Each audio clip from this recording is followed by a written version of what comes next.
ஓம் தனம் தரும் கல்வி தரும் ஒரு நாளும் தளர்வறியா மனம் தரும் தெய்வ வடிவும் தரும் நெஞ்சில் பஞ்சமில்லா இனம் தரும் நல்லன எல்லாம் தரும் அன்பர் என்பவர்க்கே கனம் தரும் பூங்குழலாள் அபிராமி கடை கண்களே.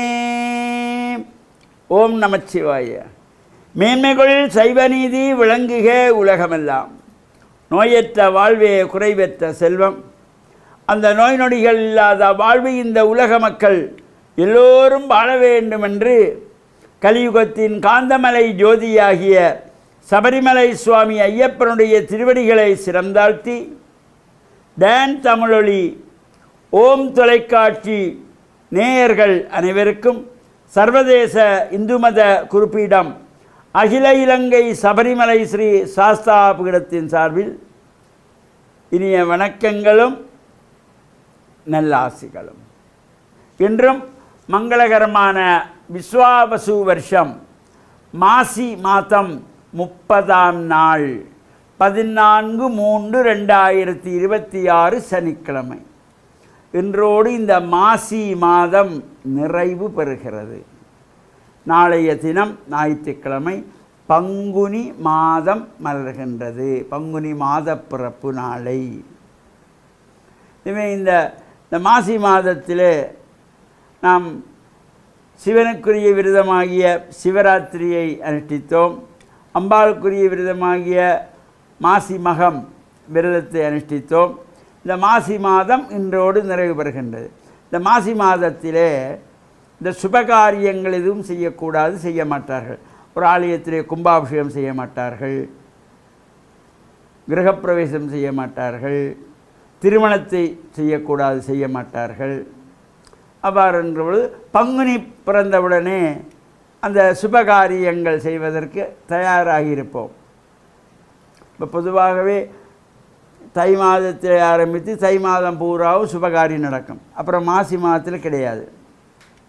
பங்குனி மாதத்தில் ஆரம்பித்து பங்குனி, சித்திரை, வைகாசி, ஆனி மாதம் வரையில் சுபகாரியங்கள் தொடர்ந்து கொண்டு போகும். அவ்வாறு இந்த மாசி மாதத்தில் புரியாமல் ஒரு சில இடங்களிலே இந்த கும்பாபிஷேகத்தை கல்யாணங்களை செய்கின்றார்கள். தவறு, அறியாமை செய்யப்படுவது. மாசி மாதத்திலே சுபகாரியங்கள் எதுவுமே செய்யப்படாது. ஆலயங்களிலே கும்பாபிஷேகம் செய்யவே கூடாது. அவ்வாறு செய்தால் அது செய்கின்றவருக்கும் செய்விக்கின்றவர்களுக்கும் ஆலய நிர்வாகர்களுக்கும் வணங்குகின்ற அடியவர்களுக்குமே அந்த தோஷங்கள் ஏற்படும். பங்குனி மாதம் கும்பாபிஷேகம் செய்யலாம், சித்திரை மாதத்தில் செய்யலாம், வைகாசியில் செய்யலாம், ஆனியில் செய்யலாம், ஆவணியில் செய்யலாம், ஐப்பசியில் செய்யலாம், கார்த்திகையில் செய்யலாம், தையில் செய்யலாம். இந்த மாசி மாதம், ஆடி மாதம், மார்கழி மாதம், புரட்டாதி மாதம் கும்பாபிஷேகமோ திருமண வைபவங்களோ கிரகப்பிரவேசங்களோ செய்யக்கூடாது, செய்ய மாட்டார்கள். இவ்வாறு இந்த தவறான விஷயங்களை நாம் புரிந்து கொள்ள வேண்டும். அதுக்கு புரிதல் வேண்டும், தெளிவு வேண்டும். தெளிவு இல்லாதவர்கள் இவ்வாறான காரியங்களை செய்து கொள்ளுவார்கள். அவ்வாறு செய்வதனாலே அதனை மற்றவர்களையும் குழப்பி நாமும் குழம்பிக் கொள்வது தவறான விஷயங்கள். மாசி மாதத்திலே கும்பாபிஷேகம் பண்ணுவது பிழையான காரியம். அவ்வாறு நல்ல எண்ணம் நமக்கு வர வேண்டும். இன்றோடு இந்த மாசி மாதம் நிறைவேறது. இன்றைய தினம் இந்த மாசி நிறைவாகி பங்குனி மாதம் மலர்கின்ற பொழுது காரடையார் நோன்பு என்ற ஒரு நோன்பை நோற்றுக்கொள்வார்கள். இதை காமாட்சி விரதம் என்று சொல்வார்கள், சாவித்திரி விரதம் என்று சொல்லிக் கொள்வார்கள். ஏன்னால் இந்த சத்தியவான் சாவித்திரியினுடைய கதையிலே இந்த மாசி மாதத்தின் நிறைவு நாள் சத்தியவானுக்கு ஆயுள் முடியப் போகிறது என்று யமதர்மன் உயிரெடுக்க வருகின்ற பொழுது இந்த சாவித்திரியானவள் அந்த அம்பாளை வேண்டி பிரார்த்தனை செய்து அந்த குங்குமத்தை நெத்தியிலே வைத்து கொண்டதினாலே யமனை நேரடியாக கண்டு மாண்ட கணவனுடைய உயிரை மீண்டும் எடுத்தவள். அதனாலே அது அந்த சாவித்திரி விரதம் என்றும் போற்றப்படுவது. இது காரடையார் நோன்பு என்று இந்த காராமணியை தாச்சியிலே போட்டு வறுத்து அரிசி மா சேர்த்து அடை தட்டி வச்சு கொள்வார்கள்.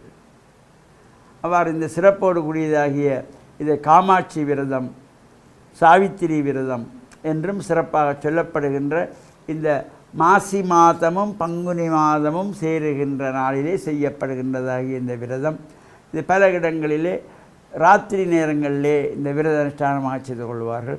இன்னும் சில இடங்களிலே சாயங்கால அவர்களுடைய வழக்கம் போல செய்து கொள்ளுகின்ற ஒரு சிறப்போடு கூடியதாகிய இந்த காரடையார் நோன்பு என்பது இன்றைய நாளில் செய்யப்படுகின்ற ஒரு சிறப்போடு கூடியது. இன்று மாசி மாதம் நிறைவு பெறுகிறது. நாளை ஞாயிற்றுக்கிழமை பங்குனி மாதம் பிறக்கின்றது. பங்குனி சங்கரகாந்தி மாத பிறப்பு என்ற நல்ல சிந்தனையோடு நாமும் இந்த பங்குனி மாதத்திலே வருகின்ற விரத அனுஷ்டானங்கள், பங்குனி திங்கள், அதேபோல் பங்குனி மாதத்திலே உத்தர நட்சத்திரம், இவ்வாறு சிறப்போடு கூடிய விரதங்களும் அனுஷ்டிக்கின்ற வகையிலே நாளை எங்களுக்கு மலர்க்கின்ற பங்குனி மாதத்தையும் இன்முகத்தோடு வரவேற்று இன்றைய காரடையார் நோன்பு விரத பூஜை வழிபாடுகளும் கலந்து இறையருளை பெற்று மண்ணில் நல்ல வண்ணம் வாழ டான் தமிழொலி ஓம் தொலைக்காட்சி நேயர்கள் அனைவருக்கும் சர்வதேச இந்து மத குறிப்பீடம் அகில இலங்கை சபரிமலை ஸ்ரீ சாஸ்தாபுரத்தின் சார்பில் நல்ல ஆசிகளை கூறிக்கொள்வதில் மனமகிழ்வு கொள்கிறோம். சர்வே ஜனாக சுகினோ பவந்து சமஸ்த சன்மங்களானி சந்து சுபம்.